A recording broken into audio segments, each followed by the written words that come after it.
Good morning, good morning, good morning, beautiful people. Let's get B in. How's it going, B? Good morning. Good morning, good morning, good morning. How you doing? I'm good. I'm good. Can't Good call morning, it like everybody. call it one of the mornings, right? For me. Yeah, yeah. It's one of those sleepy mornings again. Man, I'm telling Woo. you.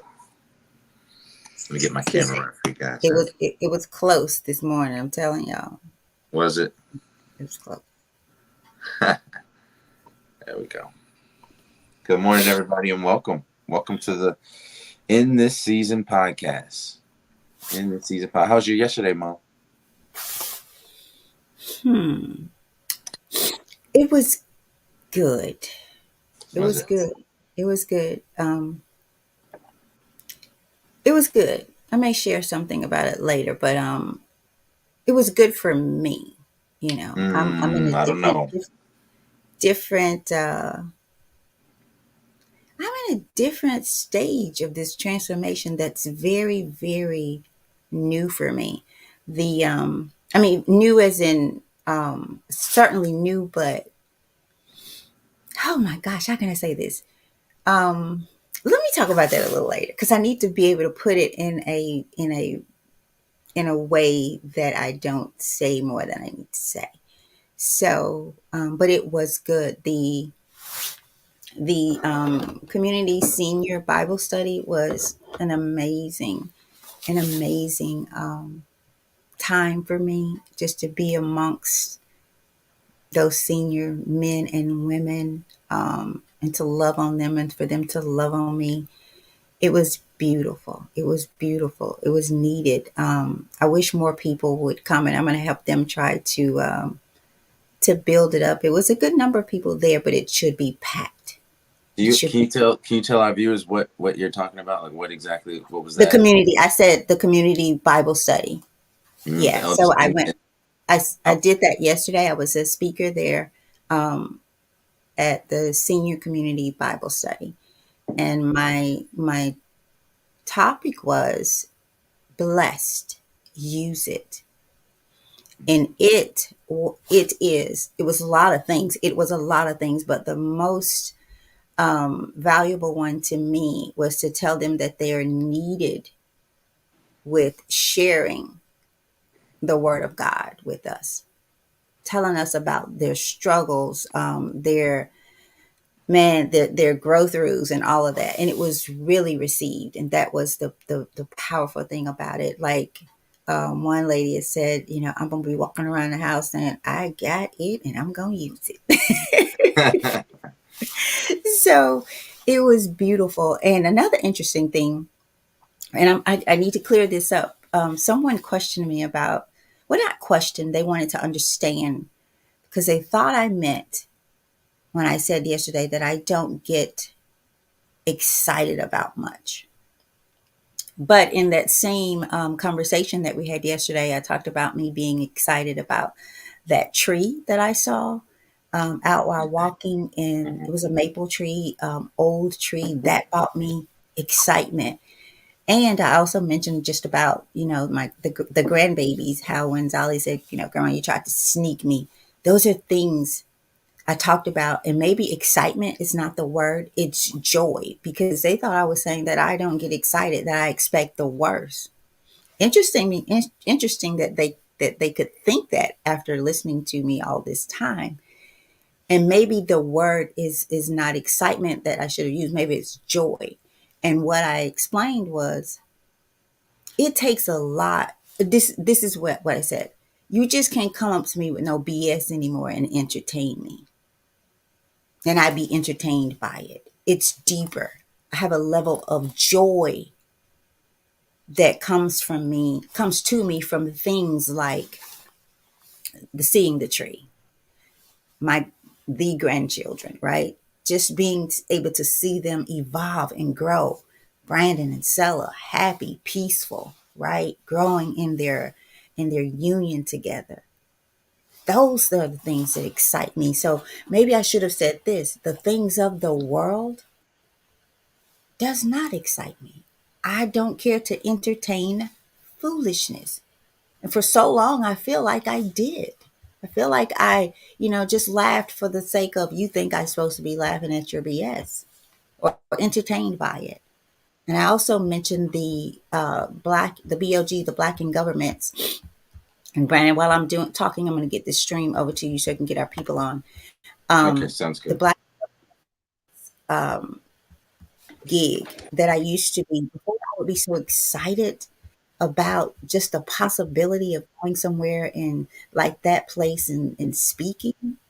And it's not that I wouldn't do it again. It's just that it's no longer like a need for me in the form of validation. Oh, Mm, y'all see me. I felt like I was at the White House speaking to those seniors yesterday. I felt like mm, I mean, it was the most joyful thing for me. So if someone thought that I was saying that I don't get excited and that I expect, the worst, absolutely not what I was saying.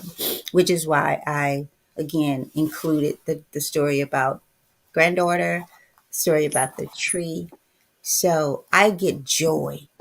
My excitement has been replaced with joy, if that makes it better.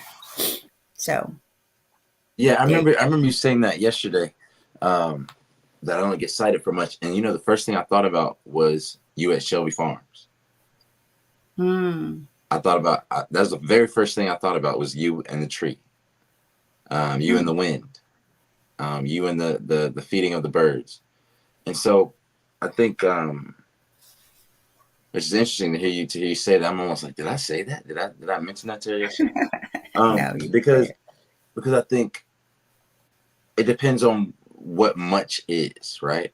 And so Mm-hmm. I would try to be more word perfect too and not say, oh, I don't get excited much, because excitement is a positive thing. It's a gift from God to be excited about something.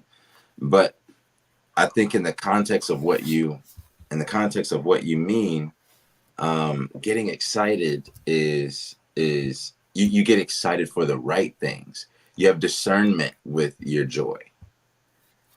You know what I mean? And I think that that's different. Like having discernment about your joy gives you the ability to not be let down by the world, because your expectation isn't in the world. Your expectation is more in the bounty of God, which you know can come in the way that you see it, and it can come in ways that you don't see it. Mm-hmm. So I think that might I would probably change it too, just how it sounds. But I know how you mean it because you my mom. You know what Well, I mean? I would think that because I explained or gave examples of what does excite me or bring me joy, Right, right. That they that would see it. I was thinking that people would not, and it's cool. And it also shows for me too that because I'll ask someone else who heard me say that. Did you think that I was saying that I don't get excited or I expect the worst? Not that you expect the worst. I think they expect the worst is a projection of other people. Okay. That's a little extra on it that I think other people put on it. And then I think it's easy to become more senile as you get older. That's one of the difficulties I think in becoming an old age. Some people get harder, some people get softer. Have you noticed that? Some people are hardened by the world as they get in their elder years, and some people become like children again. Mm, Where they cry easy, or they the little things that we call them, which are actually big things, are the most important things: the relationships, the family, the time spent with others. And then you have the ones that you know can only speak about what they should have done, right? right. Or Yeah. things like that. So, but yeah, but thanks for getting us up and going. Let's see about this Instagram live, Yeah. Yeah. and it looks I like it's would like loading to, right. while you're doing that, I would like for you guys who heard me say that. What did you think? And be honest with me. What did you think? Did you think I was saying that I don't get excited and I expect the worst? More importantly, did you think I was saying that I expect the worst? Because we need to. This is for me and for the people who thought that it was, because maybe it's an internal thing that we need to turn around and be like, what, why did I hear it that way? Mm-hmm. You know? So, Yeah, and maybe, I think it might be, that's one of the gifts of communication is that so many right. things that we say can be looked at in a different way based on the tone, emphasis, state of being that we're in. Because Lord Mm-hmm. knows, I can say something at a certain time of day or a certain time of the month or a certain time of the year, if y'all know what I'm talking about, and it not be received as well. So brothers, we know about this. We look up in the sky and we see that moon and we be like, oh yeah, probably shouldn't be talking like that right now. If you want a Right. hot cooked meal. So, um, but I think a lot of communication is, and mom, you know this more than anyone, is the filters that we use to Mm-hmm. interpret. Yeah. And then a To lot of it receive and is, give. Yeah. and a lot of it is a lot of times we project in ways that we don't initially understand. Like Mm-hmm. sometimes when we're being um, reverse discrimination against our old selves, we can almost be, yeah, discriminatory. Like, I can't believe I got excited over that Mm-hmm. back then. You know what I mean? I can't believe Yeah. those are the things that made me this. But, at the end of the day, hey, I was there. This is what happened. If I didn't experience the heat, I wouldn't know what coolness feel like. And boy, do I feel like I'm cool now. So there's a lot that can be unpacked from that statement, from who it came from to who listened and things like that. So yeah, but welcome everybody to the In This Season podcast. As you guys come in from Instagram Live, Facebook Live, and the YouTube channel, please make sure that if you are on the YouTube channel that you like, subscribe, and turn on notifications so that the algorithms know that that they know, like they're people, but that they know and can understand that you like this type of content. So this is our 148th day of going through daily motivations for African American success. So welcome, welcome, welcome. If you haven't gotten the book, get the book. This is the book by Dennis Kimbro, Daily Motivations for African American Success. Now, why did we read this? And why have we been at this for 148 days? So this book will help you focus on the thoughts, attitudes, and deeds that will lead to the achievement of your true goals. So in 365 short, powerful motivations, one for each day of the year, Dennis Kimbro, author of the popular Think and Grow Rich, A Black Choice, leads us to discover how to use the present moment and our own gifts to transcend labels, cultivate a positive attitude, become wise enough to know when to say yes and when to say no, and how to look inward for answers to life's challenges. So each daily motivation begins with words of wisdom from such distinguished and celebrated African Americans as Malcolm X, Marion Wright Elderman, Whoopi Goldberg, Charlene Hunter Galt, Bill Cosby, Carl Rowan, Mother Hale, Reverend Leon Sullivan, and hundreds of others. This treasure trove, such a treasure trove of practical inspiration, will give you fresh encouragement every day of the year, but what it teaches will last you a lifetime. So we started this in February, and it's been moving ever since, y'all. We did it for Black History Month, Daily Motivations for African American Success. Figured it'd be something, we drip and dabble into, and then come out after Black History Month was over. Just like Black History can't be dialed down to just 1 month. You can't teach everything in Black History for 1 month. We decided not to stop there and to go ahead and take it over to the rest of the year. So let's see how long it goes. Let's try to hit all 365 days Mm-hmm. and and see what's up with that. See what's up after that. After this book, it might be another book. We don't know how long this is gonna go. But thank you guys for rocking with us nonetheless. Yeah. Mom, over to you. Good morning to Lamar J. Focus. She says good morning to everybody. Big Mike is in the house. Says good morning. Auntie Richetta says good morning, beautiful and handsome nephews and family. And then we got none other than Miss Good Morning, good everything, good everybody. But she says good morning, everyone. Brenda Davis. Thank you guys for rocking. What about the Instagram? We got any good mornings over there?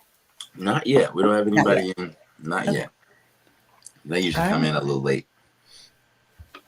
All Yep, right. yep, yep. Let's rock Well, let's with day what? 148, y'all. 148. So June 22nd. on today. So also in the comments, y'all let us know if you were patient yesterday. Y'all remember yesterday's title? Will you be patient? So them eyebrows go up and down, man. What's going on? Huh? Will you be patient with others, with yourself, with your situations and circumstances, with your finances, with your goals? Will you be patient? And so let us know what happened yesterday with you. Remember the not confirmation, but the affirmation yesterday was, today I will review my goals and exercise patience. Did you review your goals? Were you patient? Are you exercising patience? How can you apply patience to those goals? Let's make sure that every day that we read these guys, that we're trying to apply them for that same day and for the continuation, in the continuation of our lives. Let's try to take as much of this home, and by home I mean home is where the heart is. So take as much of this to heart as you can and develop your character day by day.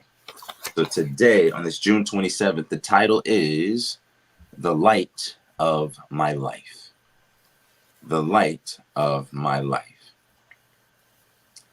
And the quote comes from Florence Griffith Joyner, who is an Olympic champion, who said, "It's better to look where you are going than to see where you've been. It's better to look where you're going than to see where you have been." I like that. Light is one of the most enjoyable, practical, and accessible gifts we have. Light is an idea that has permeated has permeated every religion, spiritual practice, and philosophy known to man. In the Bible, God saw that the light was good, and he separated the light from the darkness. Let there be light. While imprisoned, Malcolm X read vociferously by pale beams of moonlight. Harriet Tubman risked life and limb and led many slaves to freedom on the Underground Railroad by candlelight. Many nights, Benjamin Banneker stood motionless, mesmerized by the starlight as he dared to chart the constellations. Spirit-filled as she is, Johnny Coleman lights the souls of others with her message of truth and hope. Off camera, I'm really shy, confesses singer and dancer Stephanie Mills. But when the spotlight comes on, I become a totally different person.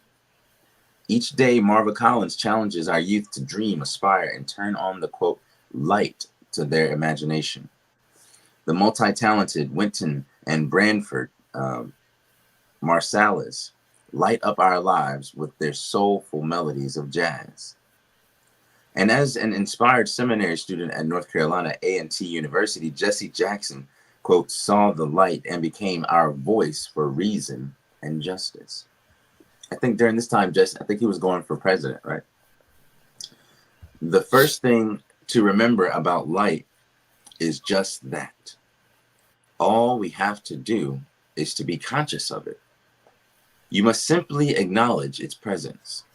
You must move toward the light. Each moment, we make a choice between light and darkness, between good and evil, faith and despair, positive and negative. So why not focus on the positive?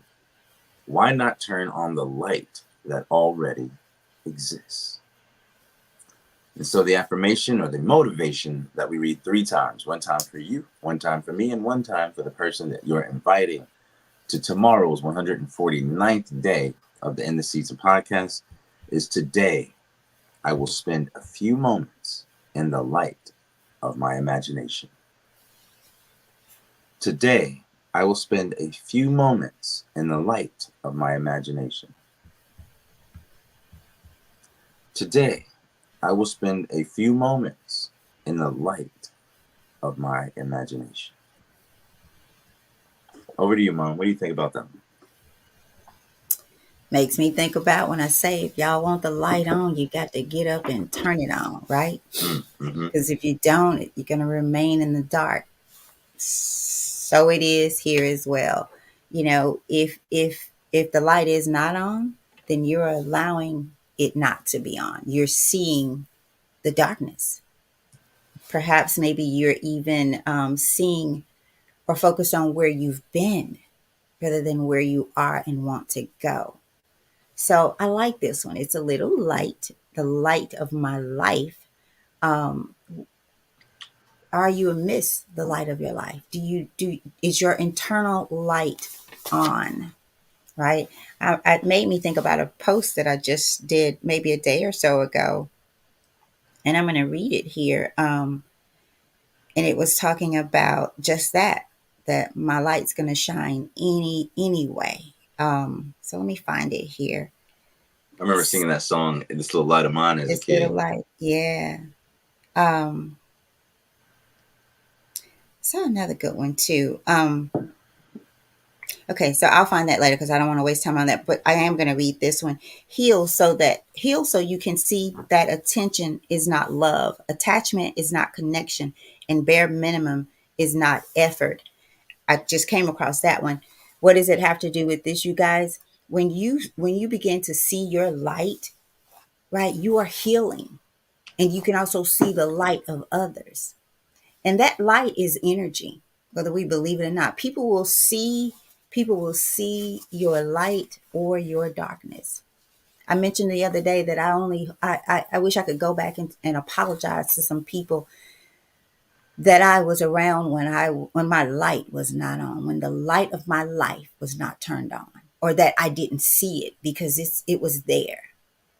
And I can only imagine the people who understood the light of their life, what it must have looked like to them. Because the people who have the light on, they see and they know, just like people who don't have it on see your light.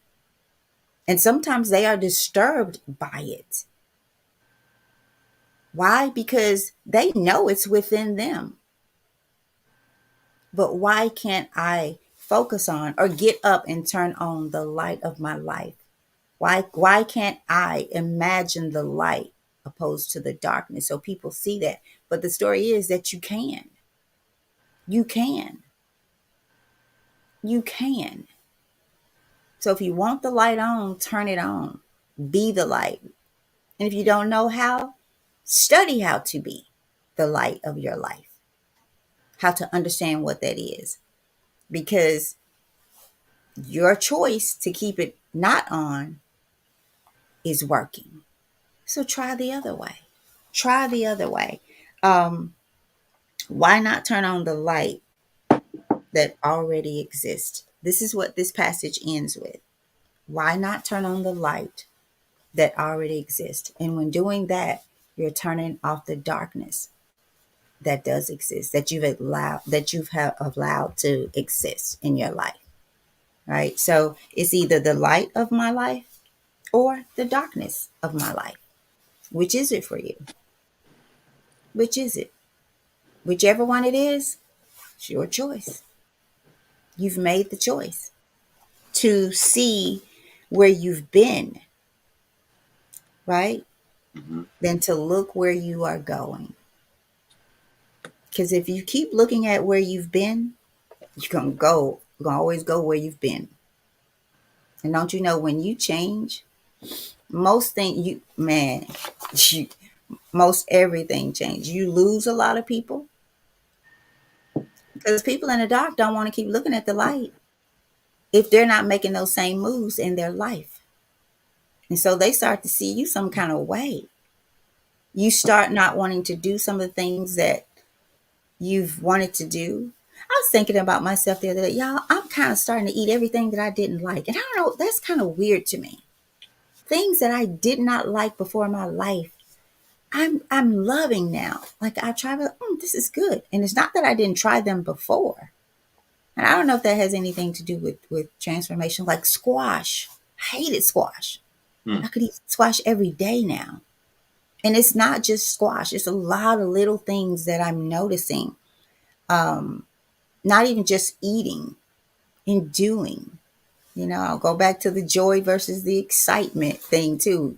I find joy now. I find joy. So over to you, Brandon. Thanks, Mom. I appreciate that, and for you giving. I was looking up some different things that I remember um, about light. Me too. And one of I don't know if you guys, and I'm not going to go through this full story, but you actually just mentioned something about people in darkness not wanting to see the light, Mm. right? And so I'm reminded of a story. I don't know if you guys know the story of the allegory of the cave by Plato, the philosopher Plato. But if you can, y'all, sometime today, look up the allegory of the cave. I'm going to read something very brief about it. Um, but it described just that. It says in the allegory, Plato describes people who have spent their lives chained together in a cave facing a blank wall. They spent their whole lives in a cave chained to a blank wall. They watch shadows projected onto the wall um, by objects passing in front of a fire behind them. And they give names to these shadows. And these shadows are the prisoner's reality, basically, but not an accurate representation of the real world. And so it's like the fragment of reality that, we can normally perceive through our senses, basically. So just because we see something doesn't mean that it's actually the way that it is. It's just how we perceive it because it's a sense. While the objects under the sun represent the true forms of objects that we can only perceive through reason. And so what basically happens is one of these chained people gets away, right? Somehow the chain is broken, and one gets away and departs from the cave. And when he departs from the cave, it's too bright outside for him to even see. So he departs out of the cave and he's like, what's going on? It's a whole nother world to him. And it's so bright when he first sees the sun that it kind of blinds his eyes. So it takes a while. Like I think in the story, it takes over a day or so for his eyes to adjust, just to be able to see. And so that's when you come into the light, a lot of times you don't really know exactly where you are. It's hard to see because these are new experiences. You might be used to the darkness. You know what I mean? When you wake up in the morning, you turn on that light. At first, you're kind of like, oh man, like I can't really, like I know I'm supposed to have the light right now, but man, does it have to be so bright? But that light isn't any brighter than it was, last night before you went to bed when you were reading your book and you needed the light to see. But now it hurts the eyes because you've been in a state of darkness for a while.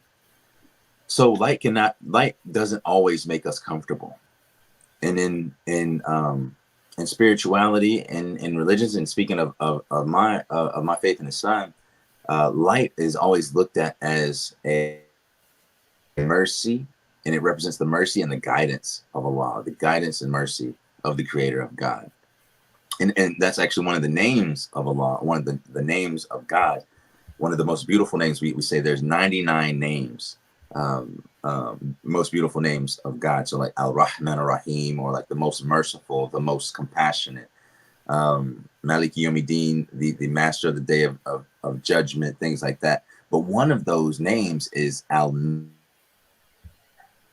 means the light, the one who guides, the one who can show mercy. That light is associated with God and people who seek guidance from God.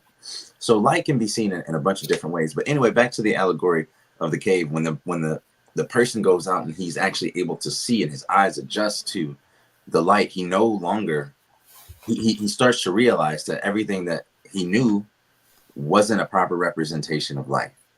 Those were just his senses, right? It was just his eyes that were sensitive to the light.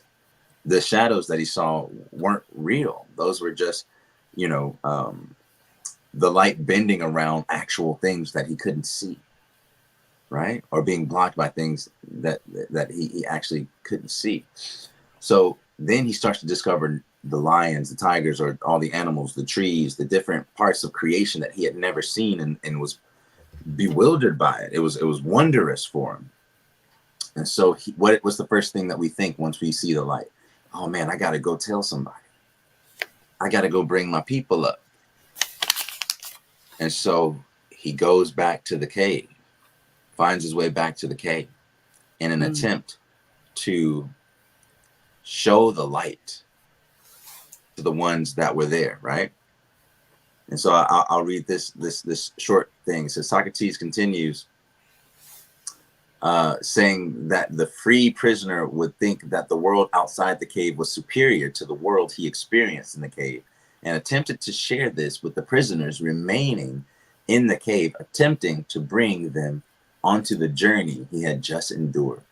Quote, he would bless himself for the change and pity the other prisoners, and would want to bring his fellow cave dwellers out of the cave and into the sunlight.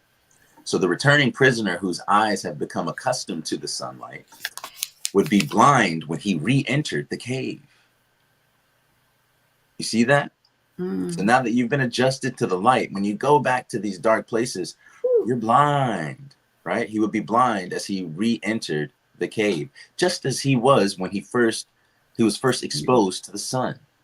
The prisoners who remained, according to the dialogue, would infer from the returning man's blindness that the journey out of the cave had actually harmed him, and that they should not undertake a similar journey, because then they would be blind. Socrates concludes that the prisoners, if they were able, would therefore reach out and kill anyone who attempted to drag them out of the cave Mm. and into the light. You know what I'm saying? Every Jesus Whew. has a Judas, every Caesar has a Brutus. You know? Brandon, that reminds me of how when you are going through a level of transformation, how you or find something that is working for you, the first thing we want to do is go back and get our people, right? Whatever that looks like, your friends, your family. And oftentimes that's one of the hardest things to do in the form of transforming, right? Mm-hmm. I hope Big Mike doesn't mind me using this. It's so funny, and I'll laugh. Mike, I was talking about you last night on this. My brother, y'all. I remember back in the days, try to get him to go to Shelby Farms with me and walk, because man, I was at Shelby Farm every day. But Michael talked to me now like I ain't never walked in my life and don't know nothing about walking. I Because mean, I'm all he tells me, man, and I'd be like, I'm listening like, he really just act like I ain't never walked before in my life. Man, he talk about it like, man, I'm tell you, Tammy, you gotta do this and go walking because I do this and do this. He's excited, right? Excited. There's that word, y'all. And it's funny. So we start telling about the light, whatever our light is, right? This part also, Brandon, is very interesting here. The first thing to remember about light is just that. All we have to do is to be conscious of it. So there's a question for you today. Are you conscious of your light? And be honest with yourself. And what does that look like? And if it's yes, why do you think you are? How does your life prove that you are? Right? And if it's no, do the same. And how do you become conscious of the light? It says you must simply acknowledge its presence. Why? Because it's there, y'all. It's there. You must move toward the light. And in order to move toward the light, you got to move away from the darkness. That takes action. Each moment we make a choice between light and darkness. Each moment you and I, we make a choice between light and darkness. So it's your choice. Between good and evil, faith and despair, positive and negative. Why not focus on the positive? Why not turn on the light that already exists? So, why would you go rewire somewhere in your house to have light when the light already exists? right? Why would you go do all of that for a house? Why would you go change your um, light bulbs when they're not out? The Mm. light already exists. You just have to be conscious of it, enough conscious to turn the light switch on, right? Why? Maybe you like the people that Brandon described. You've been in that cave for so long and you see some people getting out, and what you're noticing about them when they return to you, rather than you allowing it to bring awareness, consciousness to that light, your focus is still on the darkness Mm. and what you become accustomed and used to. See, some people don't want to change because they've gotten used to where they are. They've accepted this is life. This is my life. This darkness is my life, right? I was speaking to those elderly people yesterday, and matter of fact, I read one of the passage, the discrimination, the reverse discrimination. I read that one to them at the end because I wanted them to know that in order to be able to use it, y'all got to see or release some things, because I've noticed elderly, shouldn't say a lot because I don't know all of them, but I come across people who, and I'll say this prayer: Lord, don't let me be 70 something, 80 something, and still have unforgiveness in my heart and still focus on the things that, I wish I had done, shoulda, woulda, coulda. And I told him that yesterday. And so the affirmation for yesterday, for that reverse discrimination, none of us can catch up with yesterday. But what we can do is walk side by side with today. And I said, not just with today, you could do this today with each other, So we have to find our tribe and vibe there. Let people, and this is going to sound harsh, let people who are choosing the darkness, who are conscious to the darkness, and who are choosing to be there, let them go. When they're ready, hey, help them go. But until such time, your tribe and where you vibe is with people who are conscious of the light of their life. So I have a few comments. Sure. I'll read and then back over to you, Brandon. Let's see. Our YouTube is out there working. So good morning, Trent, who's coming to us from YouTube. Ernestine Hunt says, love it, find joy. She says, amen, Tammy, be light. And she also says, good morning. Miss Brenda Davis, why do you all, what do you all think about having a quarterly review? After this month, we will have 6 months left. Ooh, I love it. Yeah, I think we ought to get together sooner than later in some form of being in the presence of one another. And maybe we Yeah. can meet at, a nice little restaurant or something that has space for us to sit and connect and, have our daily motivations shirt on and things like that. So that's a great idea, Miss Brenda. Yeah, I like that idea. I like that a lot. Yeah. Any comments from Instagram? 6 months to go. Wow. I, It brings about a different perspective when she says it like that, right? yeah, it really does. I can't believe that we've been doing this for 6 months. That's no, Wait. we started in February. It's February, been, March, no, she's April, May, saying like, June. she said after this month, we'll have 6 months to go. Oh yeah. Meaning this month. No. We'll Yeah. have yeah, after this month. She's right. Yeah, after this month. Yeah. Yeah, wow. Wow. That's interesting. Um Miss Brenda, put it together. Brenda, find us a place. It'll be Shelby Farms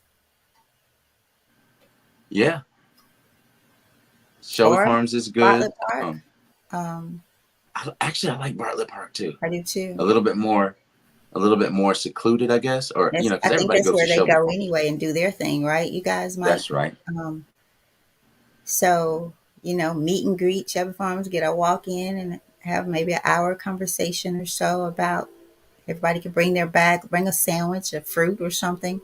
That would be nice. It would be nice. It would be nice.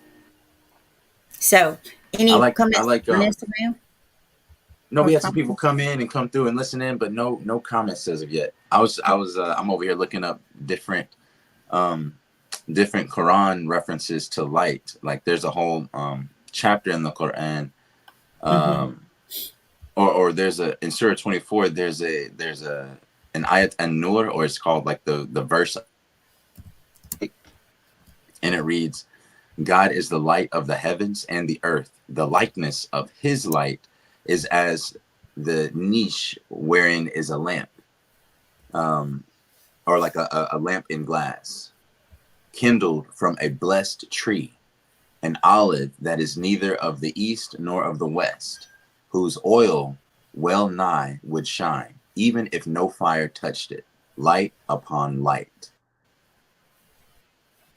And God guides to his light whom he wills. And the phrase "light upon light" or "nurun ala nur" is in the surah is often used amongst Muslims to denote the infinite beauty and guidance of the light of God. Also, one significant thing about light is on the day of judgment, right? So a little bit about Muslims' belief of the end times, for example. Much of the Quran is about the day of judgment and meeting the day of judgment. So, like, when people read Revelations in the Bible, and it's about these almost calamitous times. Well, after this period of trial, there's the day of judgment where every single human being is raised, and we all collectively go through judgment, right? One by one. So Muslims don't believe that. And previous, the first Christians actually believed very similar to this. Like for the first 300-400 years, Christians believed that first 300-400 years after Christ, Christians believed that when you died, that you experienced a certain type of uh, life in the grave, or you had an actual consciousness in the grave until a set day of Judgment Day. It's not like you die and then you instantly become an angel. It's not like that at all. Angels are completely different things. But that you would die and then you have a period of a consciousness and a transition being inside of the grave, the barzakh world, we call it. And then on Judgment Day, and only like Jesus said in the Bible, when they asked him, when was Judgment Day, he says only one knows when Judgment Day is. Only the Father knows. He said even I don't know that. Only the Father knows. Um, which places God as the supreme Lord and not equal to him. And so and on Judgment Day, it describes everyone coming forth and being judged by God. And one of the things is that some people will have darkness on their face and some people will have light on their face. And Mm-hmm. so it says in the or around say one of the du'as, or one of the prayers that we make, or supplications to God, is God, put light before me, light behind me, light to my left side, light to my right side, light within me, and light outside of me. Basically, light upon light on Judgment Day. The tears that you cry, Muslims believe that the tears that you cry in supplication to God, or in begging God for forgiveness, right? And we only go to God for forgiveness. Um, elves know anything like that. But if you shed tears while praying to God, we're told to wipe them all over our face, for that will protect us and be a light on our faces on the day of judgment. So when you cry those happy tears, or those tears for your intimate experiences with God, we actually wipe those tears all over our face, all over our body, so that we'll have light, a guiding light for us on the day of judgment. So light is a very even to with Buddhism, in Buddhism, he was enlightened as he sat under the bo tree, right? He was enlightened with the Four Noble Truths. He was enlightened with the Eightfold Path. So light is used as a guidance, but it's always somehow connected to a higher power. We saw the light. When you talked about Nicole, I remember you mentioning something about the green grass, but also there just being light everywhere. When people have near-death experiences, they say, "Oh, I saw the light, and the light was calling me, and I was going towards the light." So there's something about this light, and we should try to get as much light within our hearts as we can before we die, and be it on heaven as it in heaven as it is on earth. So that's all I got for you. I could go on and on for days about verses for light, but we got to keep this short. So yeah, I'll give a few. Psalms 18:28. You, Mm, Lord, keep my lamp burning. My God turns my darkness into light. So what does that tell? So my God turns my darkness into light, right? And if you are experiencing, if you feel that you can experience your light, the light of your life a bit better, go to the Word of God, right? Go mm. to the Word of God. Seek ye first the kingdom of God. So start reading, start praying, meditating for it. Seek and you shall find. But sometimes, y'all, we don't seek. We're afraid to even seek. I saw a quote, can you be church when you leave church? Can you be church when you leave church? The pastor yesterday asked me what church did I belong to. He came up and, was thanking me for coming and all this and that. And he said, "So what church do you go to?" And y'all, the look on his face, I said, I don't. And he said to me, and I'm not, it's not that I don't want to. I'm really starting to long for one, but I'm just not going to go to a church just to go. I left church because I wanted more church. Did you hear that? Like, I left Mm. church because I wanted more church. I told the story. I found myself sitting there thinking, y'all done? This is it? This big red time clock tells you when to stop, right? So, and he said to me, he said, "Oh, you got to get in the church. Everybody needs to be covered, right?" I'm covered. Mm. I'm covered. So, just thought I'd share that with you. Thank you, Mom. Thank you, Mom. I'm just reading about light. In Islam, we believe that angels are created from light.